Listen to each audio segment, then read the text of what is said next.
नमस्कार साथियों, स्वागत है आप सभी का आपकी अपनी पाठशाला पर। मैं हूं अंकित अवस्थी, आप हैं मेरे साथ में रियल न्यूज एंड एनालिसिस। खबर बन रही है भारत के पड़ोसी देश नेपाल से।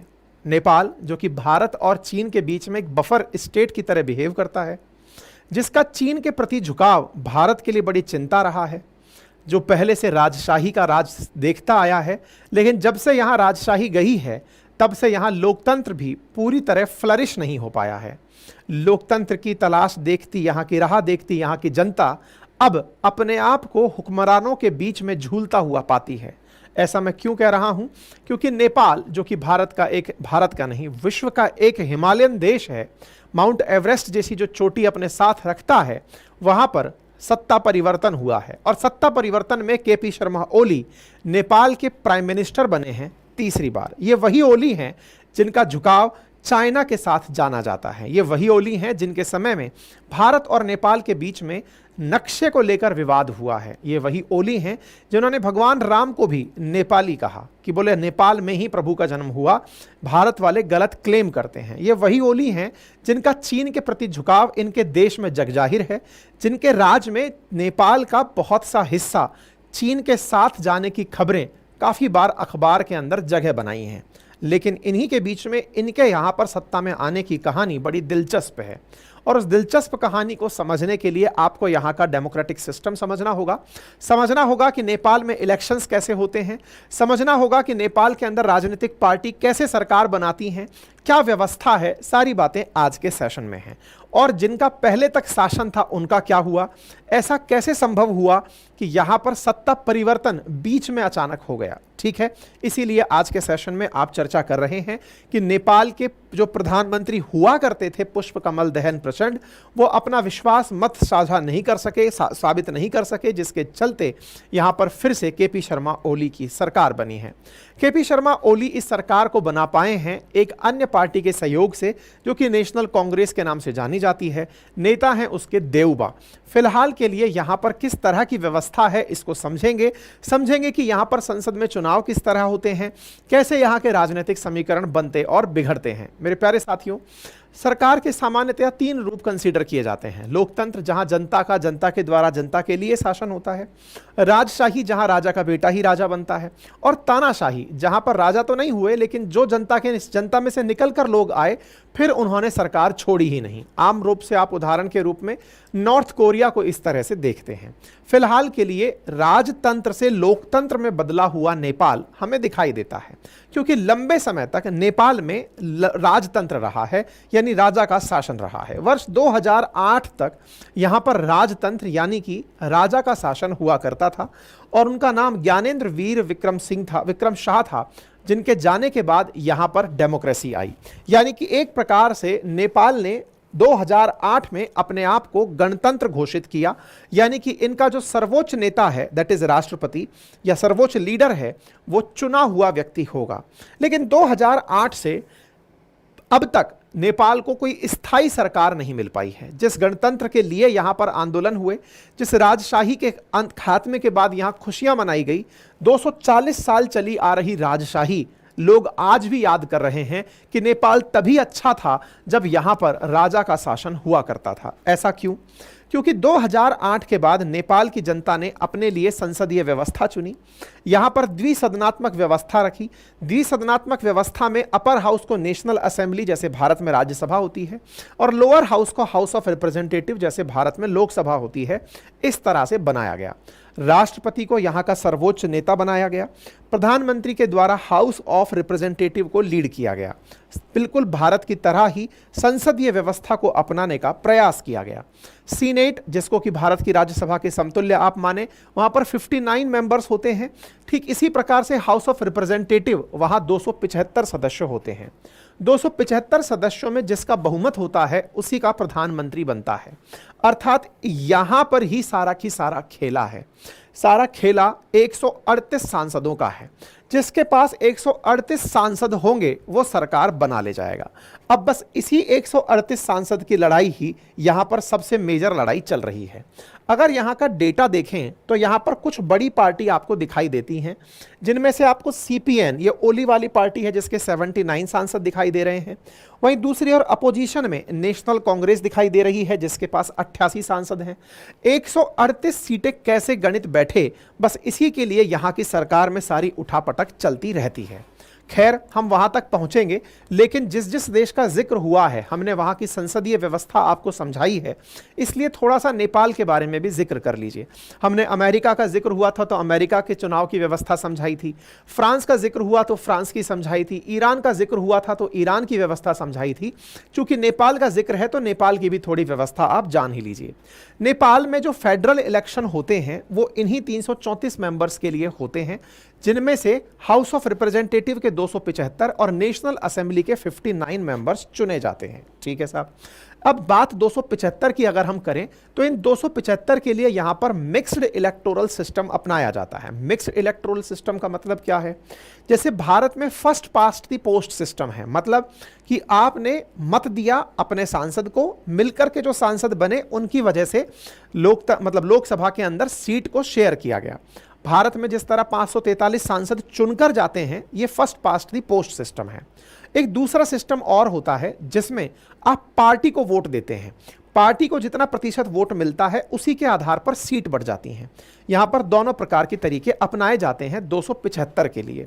इनमें से 165 सीटों के लिए तो बिल्कुल इंडिया के समान फर्स्ट पास्ट दी पोस्ट सिस्टम अपनाया जाता है, और बाकी 110 के लिए कि किसी पार्टी को कितना मत मिला उसके आधार पर सीट बांटी जाती है, बिल्कुल इजराइल की तरह से। यानी कि पार्टी को वोट दीजिए, जितना परसेंट वोट मिलेगा उतना परसेंट सांसद बनकर आ जाएंगे। तो कुल 275 के लिए बाकायदा इन्होंने बढ़िया व्यवस्था की हुई है। मिक्स प्रकार से अपने 275 को डायरेक्ट इलेक्शन के माध्यम से इनके द्वारा चुना जाता है। वहीं इनके यहाँ की जो राज्यसभा है, जिसे नेशनल असेंबली कहते हैं, वहां 56 इलेक्टोरल कॉलेज से चुने जाते हैं। जैसे भारत के अंदर राज्यसभा के सांसद चुने जाते हैं, और 3 को राष्ट्रपति के द्वारा अपॉइंट किया जाता है, जैसे भारत के अंदर 12 को अपॉइंट किया जाता है। ठीक है साहब। ये दोनों प्रकार की व्यवस्थाएं हमने आपको जो ब्रीफ में बताई वो लिखित में भी दे दी हैं, कंटेंट के साथ अपनी पाठशाला.com वेबसाइट पर मिल भी जाएगा। आगे बढ़ते हैं साहब। अब ये सारी गणित होने के बाद खेला आता है 138 सीटों का। 275 में से जिसके पास 138 सीटें होंगी वो नेपाल की सरकार बनाता है। नेपाल के अंदर 2022 में चुनाव हुए। 2022 के चुनावों में 275 सीटों पर जब चुनाव हुए तो उसके अंदर रिजल्ट बड़े ही चौंकाने वाले निकल कर आए। किसी भी एक पार्टी को स्पष्ट बहुमत यहां पर नहीं मिला। जब किसी एक पार्टी को स्पष्ट बहुमत नहीं मिला तो 3 बड़ी पार्टी निकल कर आई।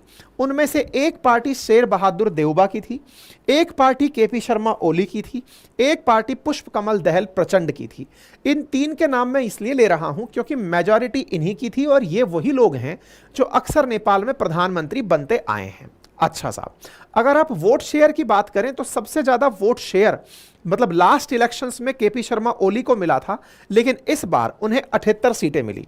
ठीक इसी प्रकार से देउबा को 89 सीटें थी और पुष्प कमल दहल प्रचंड को 32 सीटें थी। इंटरेस्टिंग बात बिल्कुल वैसे ही थी जैसे महाराष्ट्र में हुआ है। महाराष्ट्र में क्या? महाराष्ट्र में बीजेपी मेजर पार्टी है, लेकिन सीएम शिवसेना का है। क्यों है? क्योंकि किंग मेकर है शिवसेना, बिल्कुल जैसे बिहार में है जहां मेजर पार्टी बीजेपी है, लेकिन जो सीएम हैं वो नीतीश कुमार जी हैं। क्यों? क्योंकि किंग मेकर हैं, जिसके पास में इतनी सीटें हो कि उसकी वजह से ही किसी का सीएम बनेगा, वो व्यक्ति सारा खेल खेल जाता है। यहां पर भी यही खेल पुष्प कमल दहल प्रचंड ने खेला। सीटें भले ही 32 थी, लेकिन जनाब खुद पीएम की सीट के लिए सबसे उपयुक्त दावेदार थे, क्योंकि अगर आपको 138 के आंकड़े पर जाना है तो इनके बिना नहीं जा सकते, क्योंकि इनके पास ऐसा फिगर है जिसके साथ जुड़ जाएगा उसे पीएम बनाएगा। अर्थात बाकी 2 के लिए ये अपने आप में एक जबरदस्त, मतलब समझिए कि एप्पल ऑफ डिस्कॉर्ड हो गए कि ये जिसके साथ है उसकी सरकार है, तो बाकी लोग इन्हें खींचे और सरकार बनाएं, और हुआ भी यही। प्रचंड साहब ने खुद को ही प्रधानमंत्री घोषित किया कि मैं प्रधानमंत्री बनूंगा, बाकी लोग डिसाइड कर लें जिनके पास ज्यादा नंबर हैं कि वो क्या करना चाहते हैं। ठीक है साहब, प्रचंड खेला खेल गए तो साहब एक बार साथ देने के लिए देऊबा आए कि भाई चिंता मत करो, मैं आपके साथ हूं, आप सरकार बनाओ, बाकी छोटे मोटे जो और दल हैं उनको साथ में ले लेंगे और सरकार बनाते हैं।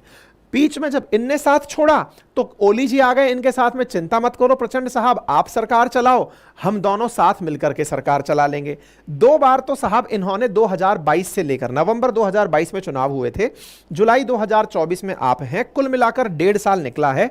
1.5 साल में सभी समीकरण बैठ करके प्रचंड साहब अपने पीएम पद पर बैठे रहे। लेकिन फिलहाल इन दोनों को समझ में आ गया कि दो बिल्ली की लड़ाई में बंदर माल खा रहा है। ऐसी स्थिति में इन्हें साइड में करते हुए इन दोनों आपस में हाथ मिला लिया है कि देखो यार, इसके चक्कर में अपन खामखा परेशान हो रहे हैं किंग मेकर के चलते। ये बिल्कुल वैसे हुआ कि भारत के अंदर कांग्रेस और बीजेपी हाथ मिला ले कि बाकी पार्टियां देखती रहेंगी मुंह, अब आपस में अपन दोनों मिलकर सरकार चलाएंगे, आधी तुम चलाओ आधी हम चलाएंगे। आज का अपडेट यह है कि इन दोनों ने हाथ मिला लिया है, बाकी बचे 3 साल के लिए कि 1.5 साल तुम चला लेना भाई और 1.5 साल अपन चला लेंगे। इसी क्रम में ओली जी जो है वो प्रधानमंत्री बन गए हैं। ओली का पास्ट रिकॉर्ड बिल्कुल प्रचंड जैसा ही है, वो भी बीच में धोखा देंगे ये सबको पता है, लेकिन फिर भी ऑप्शंस क्या हैं? जनता को मूर्ख बनाना है, देखेंगे जिसका समीकरण होगा। अर्थात जनता ने जिन्हें एक दूसरे के खिलाफ वोट किया था वो लोग आपस में मिलजुल कर सरकार बना रहे हैं और जनता सोच रही है कि हमने अपने लिए लोकतंत्र चुना है। लोकतंत्र का ये सबसे भद्दा मजाक होता है जिस समय आप किसी नीति को, जिस किसी क्षेत्र को, जिस किसी विषय को, जिस किसी मत को देखकर वोट देते हैं कि हाँ भाई इस कंपनी ने, इस पार्टी ने इस तरह से मैनिफेस्टो दिया है, ये पार्टी अपने बारे में ये वादे कर रही है, ये पार्टी उस पार्टी के इसलिए अगेंस्ट है। लेकिन अब जब आप देखते हैं कि ये लोग तो आपस में ही सीट पर चुनाव लड़ करके सरकार बनाने के लिए असली लड़ाई लड़ रहे हैं, तो जनता इसमें अपने आप को ठगा हुआ महसूस करती है। यही कहना है अक्सर लोकतंत्र में उन सरकारों का जो कि गठबंधन से चल रही होती हैं। गठबंधन की सरकारों में इस तरह से चीजें जो आती हैं वो लोगों को अपने ऊपर सोचने के लिए विवश करती हैं कि ये अल्टीमेटली क्या है। अभी फिलहाल के लिए थोड़ा सा और डिटेल में ले चलता हूं। फिलहाल के लिए 89, 78, 32 पर आप पहुंच गए। शुरुआत करते हैं नवंबर 26, 2022 से। हुआ क्या कि नेपाल में इलेक्शन हुए, देऊबा का मत था कि सबसे बड़ी पार्टी बनकर आ रहे हैं तो प्रधानमंत्री बनेंगे, लेकिन साहब निकलकर पुष्प कमल दहल प्रचंड आ गए। देऊबा से कहे कि देखो प्रधानमंत्री तो हम बनेंगे, हम तुम्हारे साथ आ जाए, तुम अपने नेता बना लेना, बाकी सब अपने साथ हो लेंगे। साहब 27 नवंबर की खबर आती है कि देऊबा जो है वो कहते हैं कि साहब हमें पीएम बनाओ, लेकिन अल्टीमेटली पीएम के रूप में निकल करके प्रचंड चले आते हैं। कोई बात नहीं साहब, थोड़ा ही 1 महीना ही बीता हुआ होता है। इस बीच में देऊबा को लगता है कि यार अपन ने इतनी मेहनत से इनका साथ दिया और प्रचंड हमारी सुन ही नहीं रहे। प्रचंड को साथ छोड़कर देऊबा जाने की तैयारी करने लगे कि यार अपन साथ नहीं रह पाएंगे, आप अपना सरकार चलाने के लिए जिसको ठीक समझे करिए। 1 महीना ही बीता था। प्रचंड साहब ओली जी के पास पहुंचे कि ओली भाई मदद करोगे क्या? ओली ने कहा हाँ हाँ बिल्कुल करेंगे। ओली साहब प्रचंड के पीछे चले आए। 2022 में ऐसा हो गया, यानी कि देऊबा उनके रिश्ते जब बिगड़ने लगे तो आखिरकार इनका गठबंधन टूटा और ओली के समर्थन से प्रचंड प्रधानमंत्री 2023 में बन गए। मतलब नवंबर से मार्च 2023 ही मुश्किल से पकड़ा था। पहले गठबंधन ने, देऊबा बाहर, ओली इन हो गए और प्रचंड प्रधानमंत्री बन गए। प्रधानमंत्री चलते रहे, ठीक है साहब। लेकिन अब यहां पर राष्ट्रपति पद का चुनाव होना था और राष्ट्रपति पद के चुनाव के लिए प्रचंड के साथ साथ ओली भी अपनी तरफ से दावेदारी कर रहे थे। प्रचंड की पार्टी से भी प्रेसिडेंट की दावेदारी की जा रही थी और ओली की पार्टी से भी प्रेसिडेंट पद की दावेदारी की जा रही थी। लेकिन दोनों लोग आपस में एक दूसरे से भिड़ गए कि प्रेसिडेंट किसका होगा, और प्रेसिडेंट किसका होगा तो इसे लेकर के सपोर्ट रामचंद्र पौडोल को लेकर के आपस में दोनों लोगों के बीच का कन्फ्लिक्ट बाहर निकलकर आया। ओली और इनके बीच में मामला बिगड़ने लगा।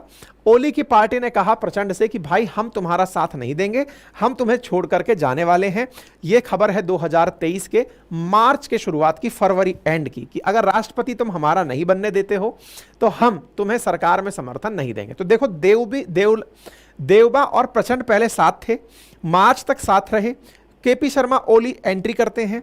एंट्री करते ही दोनों के बीच में फिर झगड़े होते हैं कि हमारा राष्ट्रपति बनना चाहिए, नहीं बना तो यहां पर ओली कहते हैं कि साहब हम आपको छोड़ देंगे। तो इस बीच में फिर देऊबा बाहर आते हैं और वो कहते हैं कि चिंता मत करिए, हम आपके साथ हैं।